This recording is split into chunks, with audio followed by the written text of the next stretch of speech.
Build your future with quality education. Emmanuel Arasar JJ College of Engineering and Polytechnic, Marthandam. Admissions open now. Tamil Nadu மண்வள பாதுகாப்பு இயக்கம் வேளாண்மைக்கு ஆதாரமாக விளங்கும் மண்ணின் வளத்தை காப்பது நீடித்த மற்றும் நிலையான உணவு உற்பத்திக்கும் வளம் குன்றா வேளாண்மைக்கும் இன்றியமையாதது. மண்புழுக்கள் தான் உழவர்களின் நண்பர்கள் என்பார்கள். மண்புழுக்கள் தங்களுடைய வலைகளால் மழைநீரை மண்ணுக்குள் கொண்டு சேர்க்கின்றன. ஆகவே மண்புழுக்கள் வாழும் அளவிற்கு மண் வளத்தை அதிகரிக்க வேண்டியுள்ளது. தமிழ்நாட்டில் செம்மண், பழுப்பு நிறமண், கரிசல் மண், சாம்பல் நிற மண், வண்டல் மண் என பல்வேறு மண் வகைகள் உள்ளன. ஒவ்வொரு மண்ணுக்கும் ஏற்ற பயிர் உள்ளவாறே ஒவ்வொரு பயிருக்கும் ஏற்ற மண் வகையும் உண்டு. ரசாயன உரங்களை மட்டுமே தொடர்ந்து பயன்படுத்துவது, பயிர் கழிவுகள் மண்ணில் மட்காமல் இருப்பது, பண்ணை கழிவுகளை முறையாக மறுசுழற்சி செய்யாதது போன்றவற்றால் மண்ணில் உள்ள உயிர்ம கரிம அளவு குறைவதுடன் மண் நலமும் வேளாண் உற்பத்தி திறனும் பாதிக்கப்படுகின்றன. எனவே மண்ணில் நுண்ணுயிர்களின் எண்ணிக்கை அதிகரித்தல், கலர் உவர் நிலங்களை சீர்திருத்துதல், ரசாயன உரங்களின் பயன்பாட்டை குறைத்தல், இயற்கை உயிர்ம வேளாண் முறைகளை ஊக்குவித்தல் ஆகிய செயல்பாடுகளை மேற்கொண்டு வளமான தமிழ் மண்ணை வருங்காலம் காணுமாறு தமிழ்நாடு மண்வள பாதுகாப்பு இயக்கம் 600 கோடி ரூபாய் மதிப்பீட்டில் 5ஆண்டு திட்டமாக இந்த ஆண்டு அறிமுகப்படுத்தப்படுகிறது.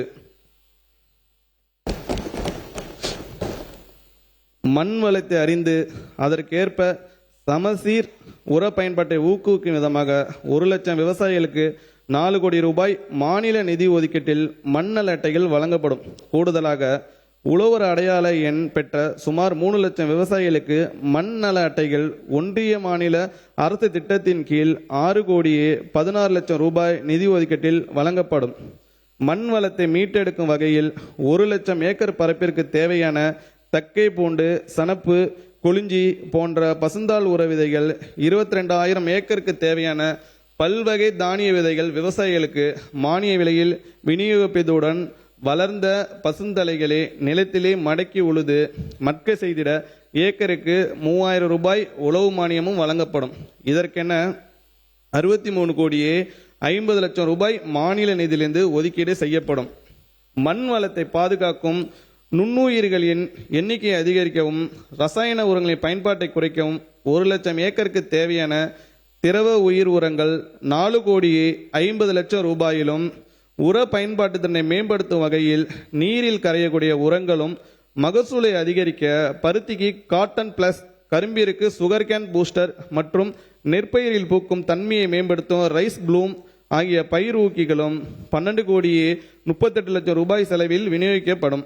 மாநிலம் முழுவதும் உயிர்ம வேளாண்மையை பரவலாக்கம் செய்யும் நோக்கில் 2026-27 ஆண்டில் மாநில அரசின் சிறப்பு திட்டமாக 20,000 ஏக்கரில் உயிர்ம வேளாண் முறைகளை பின்பற்றும் விவசாயிகளுக்கு ஏக்கருக்கு 4,000 ரூபாய் சிறப்பு ஊக்கத்தொகை வழங்க 8 கோடி ரூபாய் நிதி ஒதுக்கீடு செய்யப்படும். இது தவிர பாரம்பரிய வேளாண் வளர்ச்சி திட்டத்தில் உயிர்ம வேளாண்மை ஈடுபடும் உழவர்களை ஒருங்கிணைத்து 7,500 ஏக்கரை உள்ளடக்கிய உயிர்ம வேளாண்மை தொகுப்புகள் உருவாக்கவும், இயற்கை வேளாண்மை வாயிலாக மண் வளத்தை மேம்படுத்தி நஞ்சிலா உணவு உற்பத்தி செய்திட இயற்கை வேளாண்மைக்கான தேசிய இயக்கத்தில் national mission on natural farming 3125 ஏக்கரில் புதிய இயற்கை வேளாண்மை தொகுப்புகள் உருவாக்கவும், 7,500 ஏக்கரில் இயற்கை வேளாண்மை மேற்கொண்டு வரும் விவசாயிகள் 2ஆம் ஆண்டு செயல்பாடுகளை தொடரவும் 2026-27 ஆண்டில் 9 கோடியே 12 லட்சம் ரூபாய் ஒன்றிய மாநில நிதி ஒதுக்கீடு செய்யப்படும். Build your future with quality education. Emmanuel Arasar JJ College of Engineering and Polytechnic, Marthandam. Admissions open now.